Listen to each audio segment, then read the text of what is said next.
হঠাৎ বাড়িতে যদি কোনো অতিথি আসে আর বাড়িতে যদি মাছ মাংস না থাকে, তাহলে চিংড়ির এই সুস্বাদু রেসিপিটি তৈরি করুন, দেখবেন সবাই পছন্দ করবে। তো চলুন রেসিপিটি শুরু করা যাক। তো প্রথমেই কড়াইতে তেল দিয়ে যাতে পটল আর আলুটাকে দিয়ে সেটিকে ভেজে তুলে নেব। তারপর দিয়ে দিলাম চিংড়ি মাছ। চিংড়ি মাছটাকে হালকা ভেজে তুলে নেব। তারপর দিয়ে দিলাম পরিমাণ মতো তেল, আর তাতে দিয়ে দিলাম একটি শুকনো লঙ্কা ফোড়ন। শুকনো লঙ্কাটাকে একটু লাল লাল করে ভেজে নেব। তারপরে দিয়ে দেবো পেঁয়াজ কুচি। পেঁয়াজটাকে একটু লাল লাল করে ভেজে নিয়ে এর মধ্যে দিয়ে দেবো আদা রসুন বাটা, দিয়ে দেবো হলুদ গুঁড়ো, দিয়ে দেবো লঙ্কা গুঁড়ো, ধনে গুঁড়ো, আর দিয়ে দেবো কাশ্মীরি লঙ্কার গুঁড়ো। এখানে আমি কালারের জন্য কাশ্মীরি লঙ্কা গুঁড়ো ব্যবহার করেছি, আপনারা চাইলে স্কিপও করতে পারেন। তারপরে দিয়ে দিলাম জিরে গুঁড়ো। তারপরে মশলাটাকে খুব ভালোভাবে কষিয়ে নেব।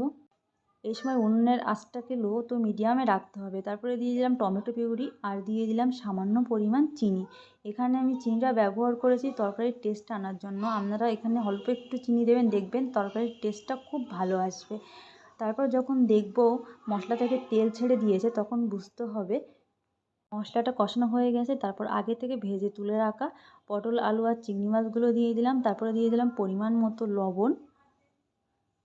তারপর মিডিয়াম আঁচে আমরা তরকারিটা কষাতে থাকবো। তারপর যখন দেখবো এমন তেল ছেড়ে দিয়েছে, বুঝতে হবে তরকারিটা কষানো হয়ে গেছে। তারপরে দিয়ে দিলাম এখানে উষ্ণ গরম জল। আমি এখানে উষ্ণ গরম জল ইউজ করেছি, আপনারাও করবেন, দেখবেন তরকারির টেস্টটা খুব ভালো আসবে। তারপর যখন তরকারিটা সেদ্ধ হওয়ার পথ হয়ে যাবে, তখন এর মধ্যে দিয়ে দেবো মরিচ গুঁড়ো, আর নামানোর আগে দিয়ে দেবো গরম মশলা গুঁড়ো। তো আজকে রান্নাটা কেমন হয়েছে আপনারা অবশ্যই জানাবেন, আর আমার প্রোফাইলটিকে অবশ্যই ফলো করে দেবেন, আর যারা ইউটিউব থেকে দেখছেন অবশ্যই সাবস্ক্রাইব করে দেবেন এবং লাইক কমেন্ট শেয়ার অবশ্যই করবেন।